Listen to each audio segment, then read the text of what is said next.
Today marks exactly 3 weeks from the day Prime Minister Modi was honored with a state dinner at the White House. I can think of a no more fitting time for the California State Legislature to speak truth to power by calling the 1984 anti-Sikh violence exactly what it was, a genocide.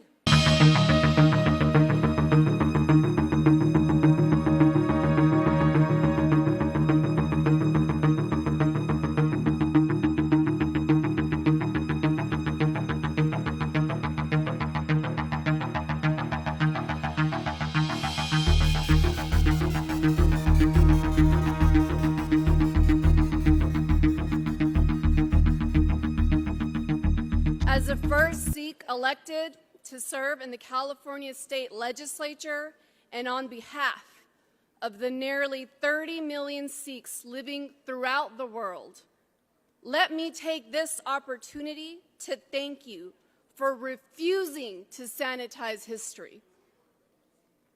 Sikh children throughout the world grow up hearing about the terrible stories of what happened to our people in India in 1984. It is difficult to find a Sikh family that was not in some way directly affected by the violence, destruction, and murder, and the genocide that occurred with the consent and participation of the Indian government. 1984 is a year every Sikh person knows, and we all know it was a genocide. Unfortunately, that fact has been purposely and tactfully hidden from the world.